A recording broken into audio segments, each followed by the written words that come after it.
تو سوال تو حضور پاک صلی اللہ تعالی علیہ وسلم کی ذات پر بھی تم کرنے لگ جاؤ گے۔ اعتراض کرنے والوں سے کہہ رہے ہیں کہ حضور صلی اللہ تعالی علیہ وسلم تو مخبر صادق ہیں، غیب کی خبریں جاننے والے رسول کریم صلی اللہ تعالی علیہ وسلم کو جبرائیل امین نے یہ امام حسین کے بچپن میں اطلاع دے دی تھی کہ ان کو آپ کی امت قتل کرے گی۔ یہ روایت تو سنیں نا، بچپن میں امام حسین کی شہادت کی خبر مشہور ہو گئی تھی، تو رسول کریم صلی اللہ تعالی علیہ وسلم کو یہ معلوم تھا کہ امام حسین شہید ہونے والے ہیں، تو کیا یہ نہیں معلوم ہوگا کہ کس کے ذریعے سے قتل ہونے والے ہیں؟ تو یزید کے ذریعے سے اگر امام حسین قتل ہونے والے معلوم ہیں حضور کو، تو حضور صلی اللہ تعالی علیہ وسلم امیر معاویہ کو بلا کے وصیت کر جاتے کہ اے معاویہ، جب تیرے گھر کوئی بیٹا پیدا ہو یزید، اس کو خلیفہ کبھی نہ بنانا ورنہ میرا نواسہ قتل ہو جائے گا۔ نبی کریم صلی اللہ تعالی علیہ وسلم نے امیر معاویہ کو اس طرح کی کوئی وصیت نہیں کی۔ تو اعتراض کرنے والے یہ بھی کر سکتے تھے یا یہ بھی کریں گے کہ رسول اللہ صلی اللہ تعالی علیہ وسلم نے وصیت نہیں کی معاویہ کو، جس کی وجہ سے کربلا جیسے حالات پیش آ گئے اور حسین اعظم کا قتل ہو گیا۔ بلکہ میں تو یہ کہوں گا جن کی عقل ٹھکانے پر نہیں ہے وہ تو یہ بھی اعتراض کریں کہ اللہ کی ذات پر اللہ نے یزید کو پیدا ہی کیوں کیا؟ کیا رب تعالیٰ نہیں جانتا تھا؟ اللہ رب العزت کے علم میں ہر شے ہے۔ معاملہ یہ ہے میرے عزیزوں، بہت سارے معاملات اگر تم کسی پرٹیکولر ایک ہی آدمی پر اعتراض کرو گے تو یہ حالات اور تقاضے کے مطابق نہیں ہے۔ بہت سارے معاملات ایسے ہیں جو اس روئے زمین پر صرف امتحان کے لیے لائے گئے ہیں۔ یہ دنیا دار العمل ہے، یہ دنیا دار الامتحان ہے، یہاں ہر کوئی اپنا امتحان دینے آیا ہے، اور جو سوالات اس طرح کی گردش کرتے کچھ ان کی طرف سے کچھ ان کی طرف سے۔ آپ کو پتا ہے اللہ کا کروڑوں احسان ہے کہ رسول کریم صلی اللہ تعالی علیہ وسلم کی حدیث یاد کرو۔ حضور صلی اللہ علیہ وسلم نے حضرت علی سے فرمایا تھا کہ اے علی، ایک جماعت ایسی ہوگی جو تم سے محبت میں مبالغہ کرے گی، غلو کرے گی، اوور کرے گی اور گمراہ ہو کر دوزخ میں جائے، اور ایک جماعت ایسی ہوگی جو تم سے دشمنی کرے گی، نفرت کرے گی اور وہ بھی دوزخ میں جائے گی۔ بس وہ لوگ جنتی ہیں جو درمیان میں ہیں۔ حضرت علی رضی اللہ تعالیٰ عنہ کی اتنا برابر بھی توہین نہیں کرتے اور ان کی محبت میں عقیدت میں اتنا غلو نہیں کرتے کہ ان کو نبی کے درجے تک پہنچائے، اور اس جماعت کا نام اہل سنت و جماعت۔ اور الحمدللہ ہمیں اس بات کا فخر ہے کہ ہم مولا کائنات علی مرتضیٰ کی تعظیم کرتے ہیں، تکریم کرتے ہیں، لیکن نبوت کے درجے تک نہیں پہنچاتے۔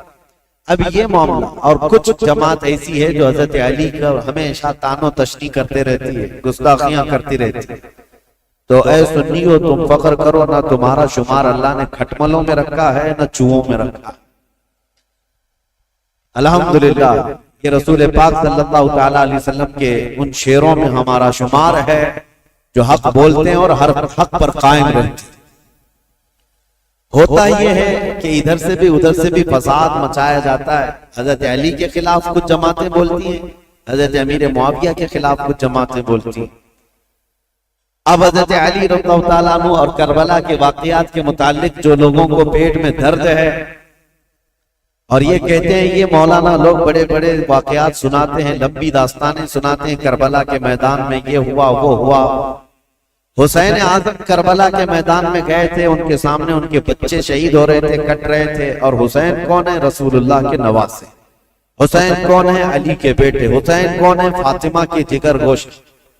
ان کے ساتھ نسبتیں رضوان اللہ تعالی علیہ مجمعین۔ اتنے بڑے حسین اعظم اور صحابی رسول ہیں جس کے درجے کو کوئی غوث بھی نہیں پہنچ سکتا۔ یہ بات تو طے ہے۔ اب یہ سوال چوہوں کی طرف سے جو یہ کہتے ہیں کہ جب کربلا کے میدان میں وہ اپنے بچوں کو نہیں بچا سکے تو پھر کوئی غوث اور کوئی قطب کوئی ولی تمہارے پکارنے پر تمہاری مدد کیسے کر سکتے ہیں؟ تو ہمارا بھولا بھالا جوان جس کو پٹی پڑا دی جاتی ہے وہ سمجھ رہا ہے کربلا کے میدان میں جب حسین اپنے بچوں کو نہیں بچا سکے تو پھر دوسرے ولی کیا بچائیں گے؟ اور کیوں ہم دوسرے اولیاء کو پکاریں گے مدد کے لیے؟ یہ اس طرح کے شوشے چھوڑے ہوئے ہیں. پہلے تو ان ظالموں کو یہ جواب دو، حسین اعظم رضی اللہ تعالیٰ عنہ کو کربلا کے میدان میں جان بچانے کے لیے نہیں بھیجا گیا تھا، بلکہ اپنی جان دے کر اسلام بچانے بھیجا گیا تھا. وہ وہاں جان بچانے نہیں گئے تھے، بلکہ اپنی جان کی قربانی دے کر اسلام بچانے گئے تھے. اگر وہ کوشش فرماتے یقیناً پورا دریائے فرات ان کے قدموں پر موجیں مار رہا ہوتا. حقیقت بات ہے میرے عزیزوں، وہ دارالامتحان میں تھے. امتحان کے وقت وہ امت کو ایک عظیم درس دینے گئے ہوئے تھے. اس سے یہ ثابت نہیں ہوتا کہ وہ مدد نہیں کر سکتے، یہ مدد نہیں کر سکتے. ہم بغداد شریف میں تھے اور واپس آئے زیارت کی. ایک صاحب سے ہماری ملاقات ہوئی، انہوں نے کہا اچھا مولانا بغداد سے جا کر آ رہے ہیں، آپ کی جماعت تو غوث پاک کہتی ہے. کہا بالکل. کہا وہاں تو اتنے بم برس رہے ہیں، سنا ہے ہم نے. وہاں تو مسلمانوں کا قتل ہو رہا ہے، کتنے تو وہاں پر میزائل داغے جا رہے ہیں. کہا ہاں سنا ہے، ہو بھی رہا ہے، حقیقت ہے، ہم دیکھ کر کے بھی آئے. کہا تو پھر غوث کیا کر رہے ہیں آپ کے؟ کیا ان کو بغداد والوں سے محبت نہیں ہے؟ میں نے ان سے سوال کیا، غوث پاک کو بغداد والوں سے جتنی محبت نہیں ہوگی، اس سے کروڑوں درجے اللہ کو مومنوں سے محبت ہے. میں پوچھا اللہ کیا کر رہا ہے؟ یہ ولی کا مقام بعد میں ہے. اللہ کیا کر رہا ہے؟ کیا اللہ تعالیٰ کو ان مومنوں سے محبت نہیں ہے؟ نادانوں، اگر یہی سوال کرنا ہو تو پھر بدر میں، احد میں، خندق میں ہر جگہ سوال یہ کرنا پڑ جائے گا کہ رب تعالیٰ نے مومن جماعت کی نصرت کیوں نہیں کی؟ جب دارالامتحان میں ہوتا ہے کوئی امتحان کے میدان میں، تو یہ نہیں دیکھا جاتا کہ اس کی جان بچ رہی ہے یا کون بچا رہا ہے، بلکہ یہ دیکھا جاتا ہے کہ اس کے قدم کتنے مضبوط ہیں. استقامت کا امتحان ہوتا ہے. بہرحال سوالات بہت، اعتراضات بہت، اور ہمارا وقت اس میں ختم ہونا چلے جائے. ہم تاریخ کی طرف آتے ہیں. معاویہ بن ابی سفیان رضی اللہ تعالیٰ عنہما، ان کے انتقال کے بعد یزید تخت خلافت پر بیٹھ گئے، جبکہ بڑے صحابہ کی منظوری نہیں تھی، اتفاق نہیں تھا. اور جو صحابہ موجود تھے اس میں حضرت عبد الرحمن بن ابو بکر، حضرت ابو بکر صدیق کے بیٹے عبد الرحمن، حضرت عمر کے بیٹے عبداللہ، حضرت زبیر کے بیٹے عبداللہ بن زبیر، یہ بڑے صحابہ اس وقت تھے. اور حضرت حسین ابن علی رضی اللہ تعالی، ان چاروں نے انکار کر دیا تھا کہ یزید کی تولیت یا اس کی خلافت کو ہم تسلیم نہیں کرتے. اب مسئلہ یہ ہوا کہ یزید بیٹھتے ساتھ ساری جگہوں پر خط لکھنے شروع کر دیے کہ میری بیعت لے لو. اپنے باپ، میرے باپ نے اعلان کیا ہے اپنے انتقال سے پہلے، لہذا میں امیر المومنین. کوفہ میں، بصرہ میں، سب جگہ یزید کی بیعت شروع ہو گئی. اب مسئلہ آ جاتا تھا مدینے کا، اور یہ چاروں بڑے صحابہ مدینے میں تھے. تو یزید کو ڈر انہی لوگوں سے تھا کہ یہ چار لوگ اگر منع کر دیے اور انکار کر دیے تو پورے حجاز میں میرا بیڑا غرق ہو جائے. اور ان چاروں میں کوئی ایک بھی کھڑا ہو گیا اپنے خلیفہ ہونے کا اعلان کرتے ہوئے تو آدھی دنیا ان کی طرف مائل ہو جائے گی. اس لیے کہ یہ چاروں بڑی عظمت والے ہیں. ایک صدیق اکبر کا بیٹا، ایک فاروق اعظم کا بیٹا، ایک حیدر کرار کا بیٹا، ایک عبدالزبیر رضی اللہ تعالیٰ عنہ کا بیٹا. تو یہ عشرہ مبشرہ کے بیٹے ہیں اور ان کی نسبتیں بھی بڑی ہیں. اور یزید کہاں، اس کی کون سی نسبت ہے؟ یہ تو حضرت امیر معاویہ رضی اللہ تعالیٰ عنہ کے گھر میں ان کی امارت کے زمانے میں پیدا ہوا، یعنی جب وہ گورنر تھے اس زمانے میں پیدا ہوا. ان چاروں صحابہ سے عمر میں بھی چھوٹا، اور عمل کا تو دور دور تک کوئی واسطہ ہی، کیونکہ تاریخ میں یہ ساری چیزیں محفوظ ہیں آج بھی. یزید دن رات عیاشی میں مبتلا رہا، کیونکہ اس نے امارت دیکھی تھی اور مالداری دیکھی تھی، جس کی وجہ سے اس کے فسق و فجور کا سب بعد میں لوگوں کو پتا چلا جب وہ تخت پر بیٹھا، بندروں کو کھلانا، نچانا، کبوتر بازی کرنا اور باندیوں سے اور غلاموں سے رقص کروانا، یہ ساری چیزیں اس کے ساتھ موجود تھی۔ اب یہ خبریں جب مشہور ہو گئی تو کیا جو رسول اللہ کے صحابہ ہیں ایسے شخص کو امیر تسلیم کر سکتے تھے جنہوں نے خلفائے راشدین کا زمانہ دیکھا، جو چاروں خلفاء کا زمانہ دیکھے ہوں اور جو خود رسول اللہ کو دیکھے ہوں، تو وہ اس عظیم اسلام کے دامن میں کسی ایسے شخص کو برداشت کر سکتے تھے؟ ہمارا اور تمہارا حال الگ ہے۔ ہم نے ہر طرح کے امیروں کو دیکھا ہے، ہر طرح کے حاکموں کو دیکھا ہے، چوروں کو بھی دیکھا ہے، ڈاکوؤں کو بھی دیکھا ہے۔ ہمارے سامنے کسی نئے لیڈر کو لا کر اس کی تعریف کر دی جائے تو ہو سکتا ہے پھسل جائیں، کیونکہ بروں کو ہی دیکھتے آئے۔ لیکن وہ چار صحابہ جو مدینے میں ہیں، ان کا حال تو ایسا تھا جنہوں نے رسول اللہ کو دیکھا، جنہوں نے صدیق اکبر کا زمانہ دیکھا اور فاروق اعظم کی عدالت دیکھی ہے، عثمان بن عفان کی سخاوت دیکھی اور حیدر کرار کی شجاعت دیکھی ہے۔ یہ خلفائے راشدین کا سنہرا دور دیکھے ہوئے صحابہ، ان کے سامنے کوئی آ کر کے یہ کہے دن رات عیاشی کرنے والا، باندیوں کو نچوانے والا، اب مسلمانوں کا امیر المومنین بن گیا ہے، خلیفہ وقت ہے، کیسے تسلیم ہو سکتا ہے؟ ہوا یہ کہ اس نے بلا کر مشورہ لیا۔ مدینے میں اس وقت جو گورنر تھے ولید بن عقبہ، ولید بن عقبہ کو اس نے ایک خط لکھا اور کہا یہ جو بڑے لوگ موجود ہیں مدینے میں ان کو بلاؤ، عبد الرحمن بن ابو بکر، عبداللہ بن عمر، کر کے ان کو میری بیعت لے لینا، تم وکیل بن جاؤ۔ ابھی تک حضرت امیر معاویہ کے انتقال کی خبر مدینے نہیں پہنچی تھی، سب جگہ مشہور نہیں ہوئی تھی، تو یزید کا خط آیا ولید بن عقبہ کے ہاتھ۔ ولید بن عقبہ ایک نرم دل آدمی تھا، لیکن پڑھتے ہی خط کو کانپنے لگ گیا، کہا یہ تو بہت بڑا کام ہے میرے سر پر جو ڈالا گیا ہے، یزید کو تو یہ لوگ تسلیم کر ہی نہیں سکتے، کیا کیا جائے؟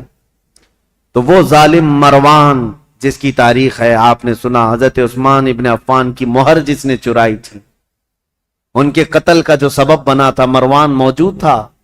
اس سے ولید بن عقبہ نے مشورہ کیا کہ کیا کرنا چاہیے، کہا چاروں کو بلاؤ اور ان کے سامنے یہ مسئلہ رکھو، کہو کہ امیر معاویہ کا انتقال ہوا اور وہ اپنے انتقال سے پہلے اعلان کر کے جا چکے ہیں، ان کا بیٹا خلیفہ ہے، لہذا تمہیں یہ بات ماننی پڑے گی اور بیعت کر لو، اگر وہ یہاں پر نہیں مانتے تو ان کا قتل کر دو۔ مروان نے سیدھے قتل کا مشورہ دیا۔ یہ بڑے صحابہ کے متعلق ولید بن عقبہ نے کہا ہرگز میں اپنے ہاتھ کو ان کے خون سے رنگین نہیں کر سکتا۔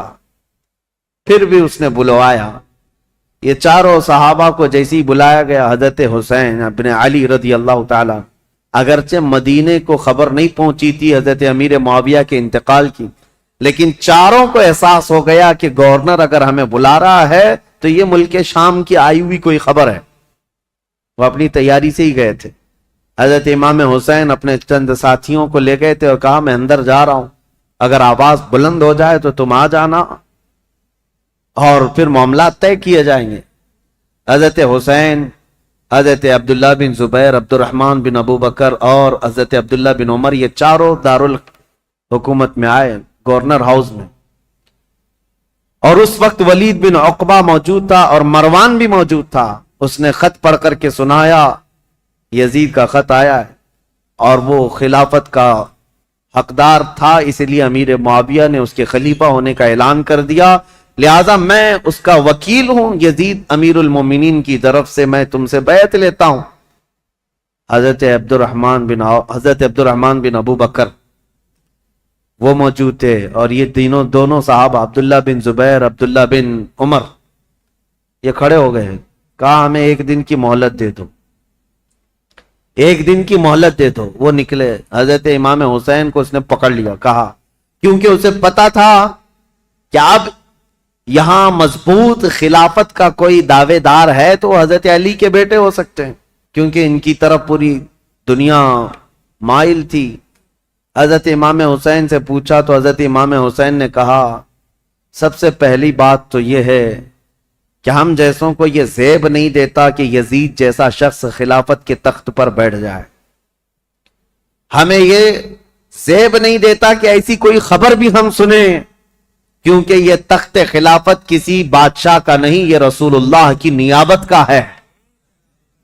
رسول کریم صلی اللہ تعالی علیہ وسلم کی سنتیں جس کے اندر نہیں، وہ ان کی نیابت کیا کر سکتا ہے؟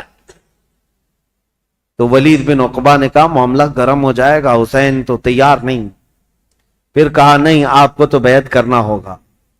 حضرت امام حسین نے کہا میں اس طرح چھپ کر بیعت کرنے والا نہیں، جب سارے مدینے والے سب لوگ بیعت کریں گے تب میں بھی علل اعلان آؤں گا، سب کے ساتھ آؤں گا. آج مجھے جانے دو. ولید بن عقبہ نے ان کو بھی جانے دیا. ٹھیک ہے. جیسے یہ گئے، مروان بن حکم کھڑا ہوا اور کہا ولید بن عقبہ کو، کہا کہ تو نے بہت بڑا موقع گنوا لیا.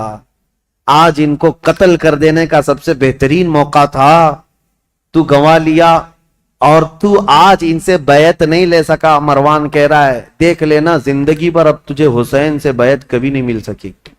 ایک بار وہ یہاں سے جا چکے ہیں، حسین کبھی بھی بیعت نہیں کر سکتے.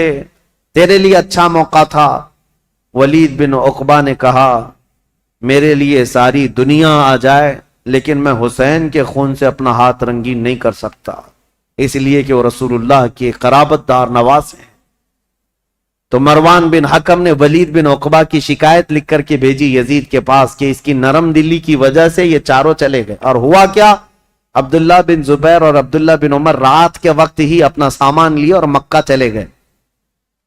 مدینہ طیبہ چھوڑ کر چلے گئے کہ دوسرے دن پھر یہ گورنر بلائے گا اور زبردستی کرے گا. لیکن مکہ میں جائیں گے تو حرم پاک میں خانہ کعبہ کے اطراف کوئی کسی کو زور زبردستی نہیں کر سکتا جو حرم میں جائے گا. جنگ بھی حرام ہے، قتل و قتال بھی حرام ہے. تو یہ صحابہ وہاں چلے گئے اور وہاں جا کر انہوں نے پناہ لی. اب امام حسین مدینہ میں تھے. دوسرا دن آیا تو پھر دوسرے دن پھر اس نے بلایا ولید بن عقبہ نے کہ آؤ. امام حسین رضی اللہ تعالیٰ عنہ نے آج پھر کہا کہ نہیں، میں اس بیعت کے لیے راضی نہیں ہوں اور مجھے زور زبردستی نہ کیا جائے. ولید بن عقبہ نے کہا اے حسین ابن علی، میں آپ کی تعظیم کرتا ہوں، آپ کی عزت کرتا ہوں، لیکن میرے اوپر ملک شام کا حکم آیا ہے، پریشر میں ہے، میرے اوپر دباؤ ہے. لہٰذا ایک ہی راستہ ہے کہ آپ یا تو میرے اس شہر میں یا حدود میں نہ رہیں جہاں میری گورنری ہے، یا تو بیعت کر لیجیے. امام حسین نے کہا میں شہر تو چھوڑ دوں گا لیکن بیعت نہیں کروں. اور کون سے شہر چھوڑنے کی بات؟ مدینۃ الرسول. امام حسین اپنے خاندان والوں کو آ کر بتاتے ہیں، اور امام حسین نے اہل بیت کے گھرانے میں یہ بات بتائی کہ آج ہمارے لیے ایسی حالت آ گئی ہے، مدینے میں رہنا ہے تو ہمیں اس کی بیعت قبول کرنا ہوگا اور اس کو امیر المومنین تسلیم کرنا ہوگا، یا تو پھر مدینے سے باہر نکل کر جیسے میرے دو بھائی مکہ چلے گئے، عبداللہ بن زبیر اور عبداللہ بن عمر، اسی طرح مجھے بھی مکہ حرم کعبہ میں جانا ہوگا. اہل بیت کا بچہ بچہ کہنے لگا رسول کریم صلی اللہ تعالی علیہ وسلم کا شہر چھوٹ رہا ہے، اے امام علی مقام، اس کو گوارا کر لیں گے لیکن رسول اللہ کی شریعت چھوٹ جائے یہ گوارا نہ کریں.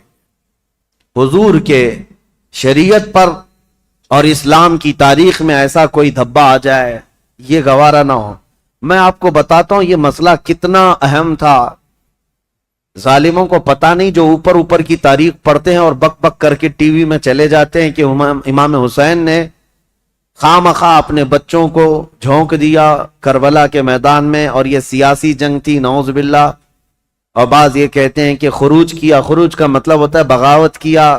جب ایک امیر المومنین ہو گیا تھا، خلیفہ وقت ہو گیا تھا، تو امام حسین بغاوت کر کے کیوں گئے؟ اس طرح کے جو اعتراضات کرتے ہیں ان ظالم ناعاقبت اندیشوں کو خبر تک نہیں ہے تاریخ کی سچائیاں، انہیں معلوم بھی نہیں ہے. یہ ہو سکتا ہے یزید کی ذریت کے لوگ ہوں یا یزید کے مشاغل اور اس کے کاموں سے اتفاق رکھتے ہوں، اسی لیے اس کو آج بھی رضی اللہ عنہ لکھتے ہیں. آج بھی ایسی قوم موجود ہے. ایک طرف رسول اللہ کا پورا گھرانہ ہے. کیا امام حسین جن کو رسول کریم صلی اللہ تعالی علیہ وسلم نے اپنی گود میں رکھ کر پالا ہو، بلکہ سیدنا ابو ہریرہ سے روایت ہے کہ حضور صلی اللہ تعالی علیہ وسلم امام حسین کا لعاب پاک، امام حسین کا لعاب تھوک خود حضور صلی اللہ علیہ وسلم اس طرح چوستے تھے. حدیث کے الفاظ ہیں کہ یمتص رسول اللہ صلی اللہ تعالی علیہ وسلم لعاب الحسین کما یمتص التمر. حسین کا لعاب رسول اللہ ایسے چوستے جیسے کوئی کھجور چوس رہا ہو. جس کے حلق میں نبی کریم صلی اللہ تعالی علیہ وسلم کا لعاب پاک گیا ہو، کیا وہ ناحق فیصلہ کرے گا؟ کیا وہ زور زبردستی رسول اللہ کے خاندان کو جنگ کے میدان میں جھونک دے گا؟ بات اتنی تھی کہ امام حسین کی نگاہیں بہت دور تک دیکھ رہی تھی، آج تک دیکھ رہی تھی. اسی لیے کسی شاعر نے کہا ہے کہ نہ پوچھ وقت ان بے زبان کتابوں سے، نہ پوچھ وقت ان بے زبان کتابوں سے، جب اذان ہوتی ہے تو سمجھ حسین زندہ ہے. ان اذانوں کو زندہ رکھنے میں اور اماموں کو زندہ رکھنے میں حسین کا نام ہے. حسین کی نگاہ، حسین ابن علی رضی اللہ تعالیٰ عنہ کی نگاہ یہاں تک دیکھ رہی تھی. مسئلہ اتنا نہیں تھا خلافت کا، بلکہ میں تو کہتا ہوں ہر آدمی کے پاس جب یہ آپشن رکھ دیے جائیں کہ آپ کے بچے محل میں رہیں گے، آپ کا فیوچر حسین ہے، وزارت ملے گی، سب کون چھوڑتا ہے؟ اگر امام حسین مان لیتے، جانتے ہو یزید کتنی خاطر مدارات کرتا، امام حسین کے لیے بہت بڑا مقام رکھتا، ان کے لیے نذرانے، وظیفے اور ان کے گھرانے کے لیے شاہانہ انداز میں سارے انتظامات رکھتا. کیونکہ جس سے خطرہ تھا جب وہ اس کے مطیع و فرمان بردار ہو جاتے تو حسین ابن علی رضی اللہ تعالیٰ عنہ کے لیے یزید خزانے کھول دیتا. اور یہ امام حسین کو معلوم تھا کہ میرے مان لینے سے یزید تو میرے لیے خزانے کھول دے گا. لیکن امام حسین کی نگاہیں بہت دور تک دیکھ رہی تھی، آج تک کے لیے دیکھ رہی تھی. آج میں آپ سے پوچھتا ہوں میرے عزیز، یہ مسلح امامت ہے. نماز پڑھنے والے جیسے بھی ہوں، مقتدی ہزار قسم کے آتے ہیں، کوئی داڑھی چلا، کوئی ٹوپی کے بغیر، کوئی پتہ نہیں کیا کیا چیزیں کیا ہوا، سب آتے ہیں، ان کو کوئی نہیں پوچھتا. لیکن امامت کے مصلے پر جو کھڑا ہے اس کے اوپر سے نیچے تک ساری چیزیں دیکھتی ہے آج بھی قوم. اگر کوئی شخص چوری میں مشہور ہو جائے تو میں آپ سے کہتا ہوں کیا چور کو آپ اپنا امام بنا لیں گے مسجد کا؟ کسی کا زنا مشہور ہو جائے تو کیا آپ اس کو امام بنا لیں گے؟ نہیں. آپ یہ کہیں گے میں جیسا تیسا ہوں لیکن امام نہیں. امام ایسا نہیں. چور، ڈاکو اور لٹیرا ہم امام نہیں بناتے. میرے عزیزو، یہ جو تمہارے اندر فکر ہے یہ حسین ابن علی کی دی ہوئی ہے، یہ صدقہ ہے امام علی مقام کا، احسان ہے ان کا پوری دنیا میں. انہوں نے یہ چھاپ چھوڑی ہے کہ ہم آج مسجد کے اس مصلے کے لیے بھی پرہیزگار ڈھونڈتے ہیں اور شریعت کا پابند ڈھونڈتے ہیں.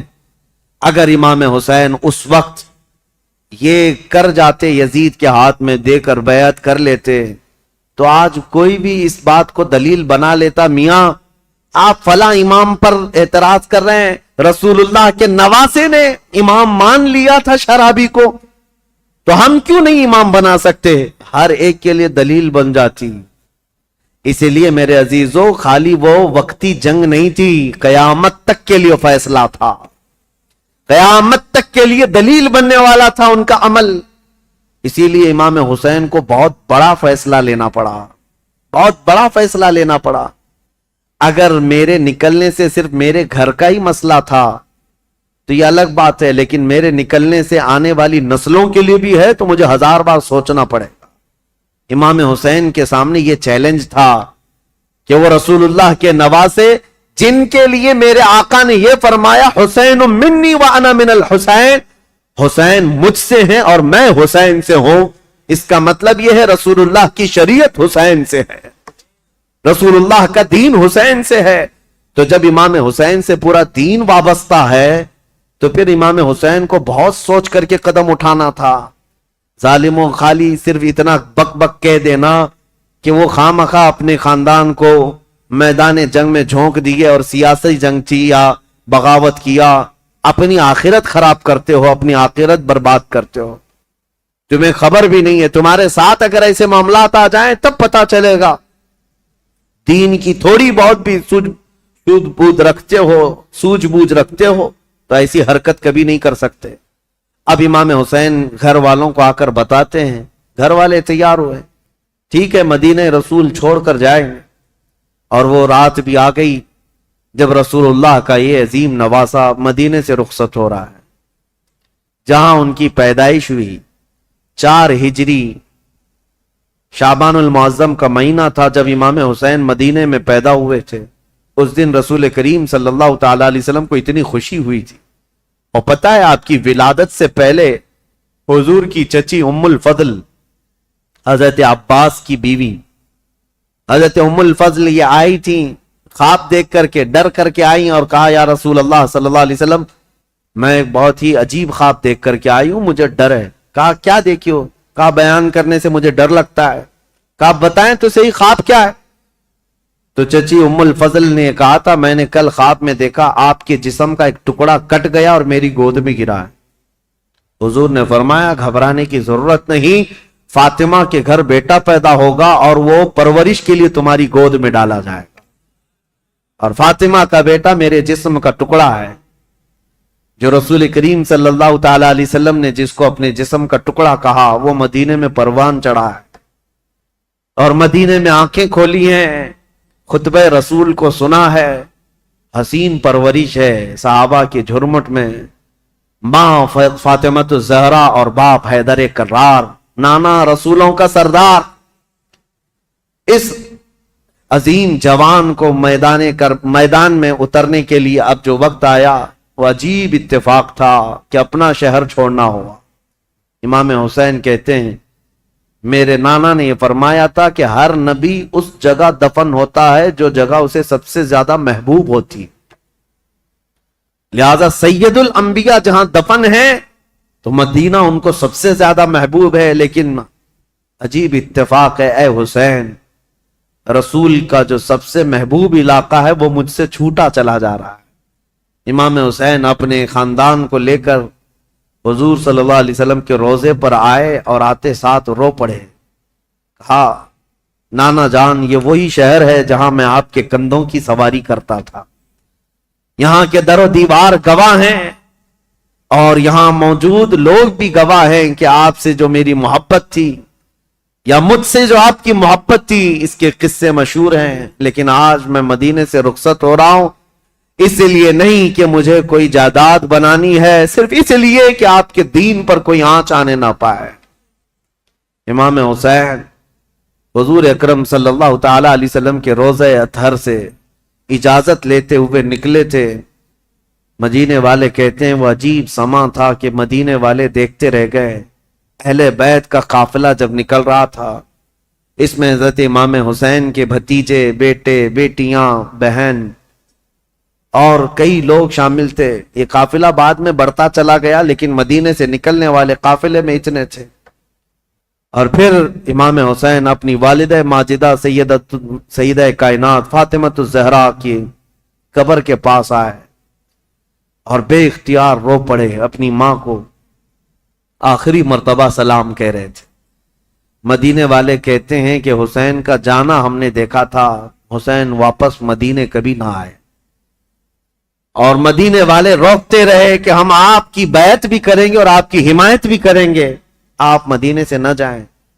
کئی لوگ آپ کے جبے کو تھام کر پکڑے ہوئے تھے، کہا ہم آپ کو چلتا پھرتا دیکھتے ہیں تو رسول اللہ کی یاد آتی، ہم آپ کو یہاں محسوس کرتے ہیں تو ہمیں نبی پاک کی خوشبوئیں محسوس ہوتی ہیں، آپ اگر مدینہ خالی کر کے جائیں تو ہمیں بتائیں رسول اللہ کے گھر میں اب بچا کون؟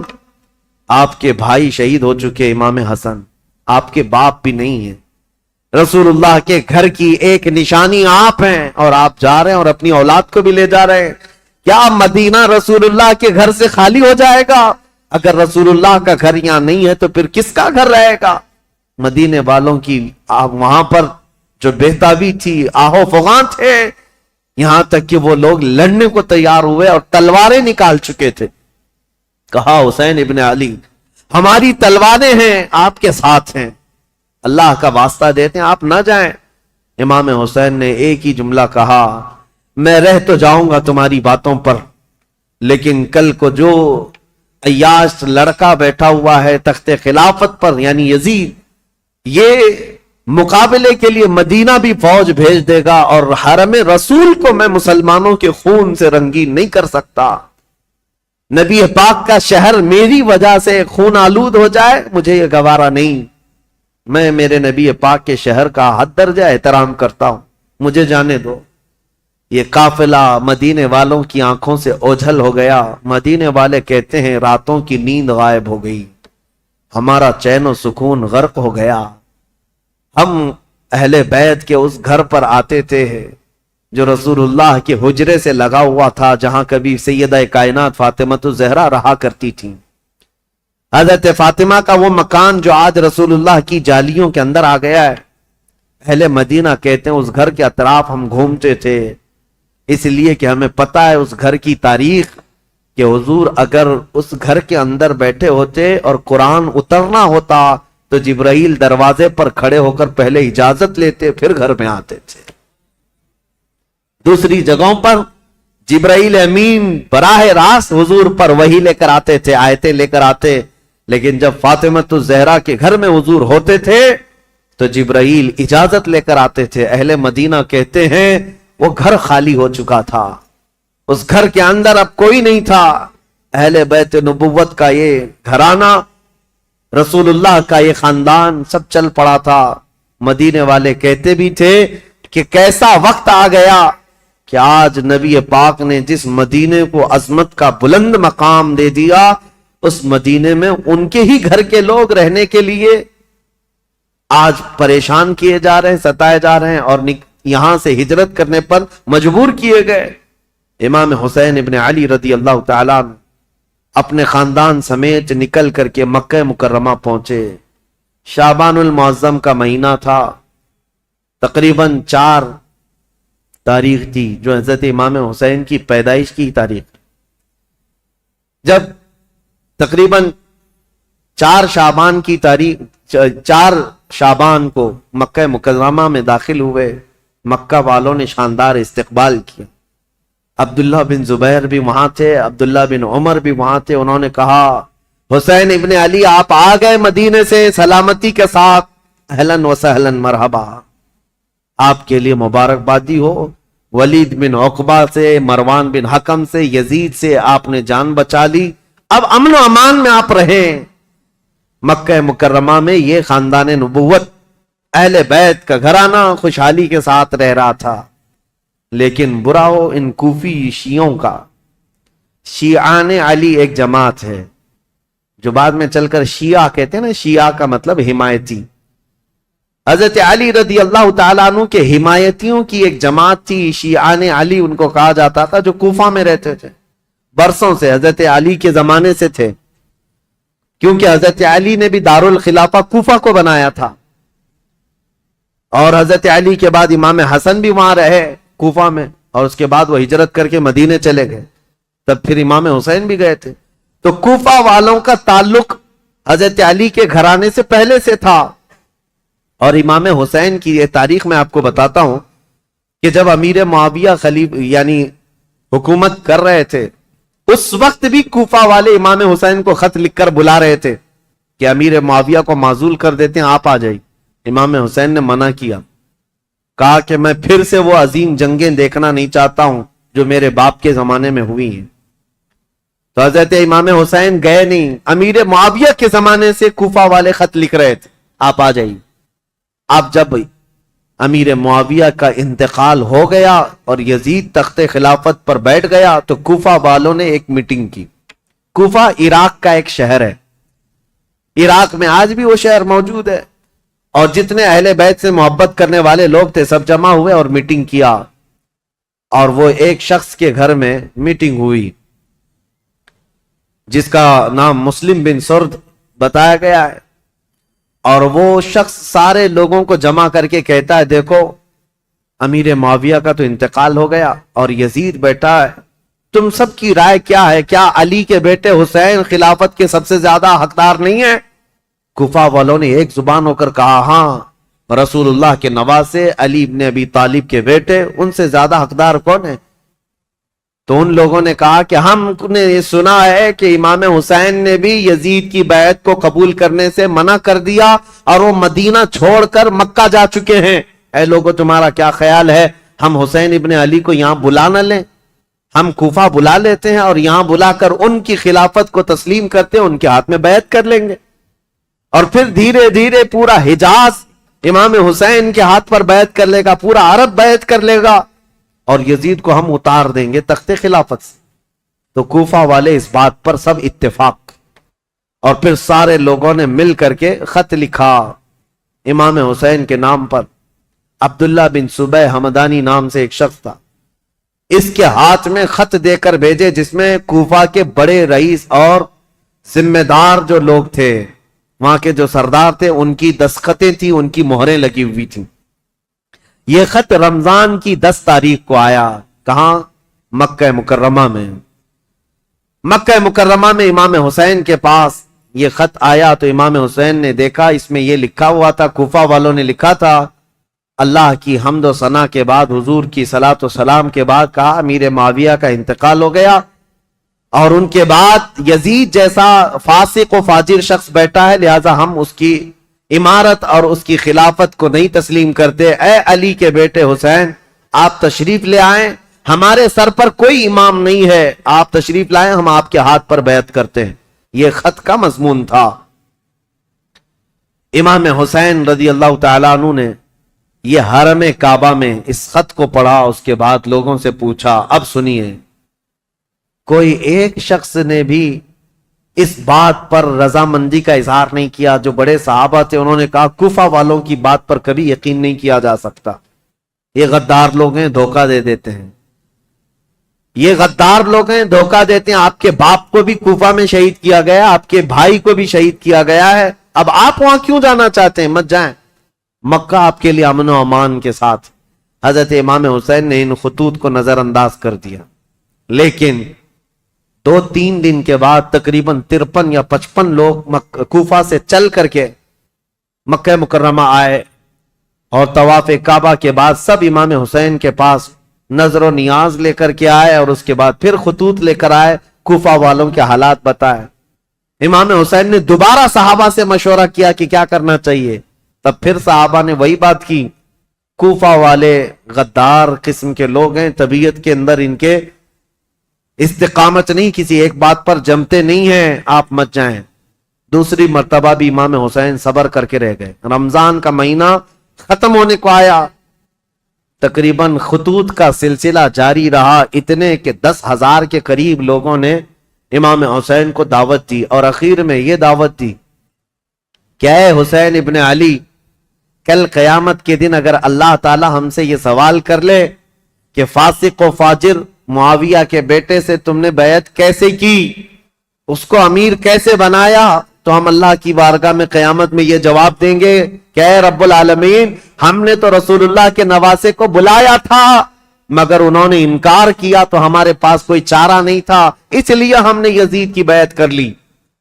یہ تو ایموشنل بلیک میلنگ ہے۔ بہت سارے لوگ آج ہمیں یوں بولتے ہیں، پروگرام کی تاریخ دے دیجئے نہیں تو پورا علاقہ دیوبندی ہو جائے گا، پروگرام کی تاریخ دے دیجئے نہیں تو یہاں ایسا ہو جائے۔ میرے عزیزو، تمہارے ذمے بھی تو کچھ ہے، تمہارے ذمے بھی تو کوئی چیزیں ہیں۔ امام حسین نے اس خط کو پڑھنے کے بعد پھر سارے لوگوں سے مشورہ کیا، اور اس کے بعد کہا اب میرے لیے اتمام حجت کرنی ہوگی، یعنی مجھے تو جانا ہی ہوگا، کیونکہ انہوں نے قیامت کا واسطہ دے دیا ہے۔ تو 1000 لوگوں نے مکہ مکرمہ میں آپ کو روکنے کی کوشش کی، آپ نہ رکے، حتیٰ کہ ذی الحجہ کا مہینہ ہے، حج کے لیے سارے قافلے مکہ آ رہے ہیں، مکہ مکرمہ آ رہے ہیں، اور امام حسین یہاں سے نکلنے پر تلے ہوئے ہیں۔ لیکن اس سے پہلے امام حسین رمضان سے لے کر ذی الحجہ تک یہ بحث مباحثہ ہوتا رہا، اور عام بات نہیں ہے، عام بحث و مباحثہ نہیں ہے۔ عبداللہ بن زبیر جو صحابی ہیں نا، امام حسین کی جماعت کے ساتھ لڑنے کو بھی آ گئے تھے. یہ محبت کی لڑائی ہے، دشمنی کی نہیں، کہ میں تمہیں مکہ سے باہر جانے نہیں دوں گا، اس کے لیے وہ تلوار نکال کر کھڑے ہو گئے تھے. یہ بھی لڑائی قریب تھی، مکہ کی مکرمہ سے نہ جانے دیں گے، کیونکہ عبداللہ بن زبیر جانتے تھے کہ کوفہ والے ان کا کیا کریں گے. تو پھر امام حسین رمضان کے بعد بھی رک گئے. جب امام حسین اصرار کرنے لگے بار بار، تو چند صحابہ آئے اور ان سے مشورتاً یہ کہا کہ اگر آپ کو جانا ہی ہے اور کوفہ والوں کے بارے میں آپ یہ کہہ رہے ہیں کہ یہ ہزاروں لوگ بیعت قبول کرنے کو تیار ہیں، تو آپ نہ جاتے ہوئے پہلے اپنے خاندان کے کسی معتمد شخص کو وکیل بنا کر بھیجیں، اور وہ جا کر کے براہ راست حالات دیکھے گا اور وہ خبر دے گا، تب آپ جائیے. ان کے خطوں کے بھروسے پر مت جائیے، ان کے خط اور ان کے بولیوں پر مت جائیے. تو امام حسین نے اس مشورے کو تسلیم کر لیا. پھر اپنے بھائی مسلم بن عقیل کو، چچیرے بھائی تھے حضرت امام مسلم بن عقیل جو ہیں، یہ حضرت امام حسین کے چچیرے بھائی. حضرت عقیل حضرت علی کے سگے بھائی. تو مسلم بن عقیل سے آپ بڑی محبت رکھتے تھے اور معتمد بھی تھے امام حسین کے. بلایا اور کہا کہ بھائی تم جاؤ کوفہ اور میری جانب سے وہاں لوگوں سے بیعت لے لینا وکیل بن کر، اور حالات دیکھ کر کے مجھے خبر کر دینا. یہ تاریخ ہے. ایک طرف یزید ساری جگہوں پر اپنے سخت گیر حکام کو نافذ کر چکا ہے، بہت جلاد قسم کے گورنروں کو بٹھایا ہوا ہے، اور ایک طرف امام حسین رضی اللہ تعالیٰ عنہ اور ان کے حامیوں کا یہ ایک طریقے سے معاملہ چل رہا تھا. خلافت کو لے کر کے یہ باتیں چلی رہی تھی. تو حضرت امام حسین نے جب اپنے بھائی امام مسلم کو بھیجا تو وہ نکلے کوفہ کے لیے.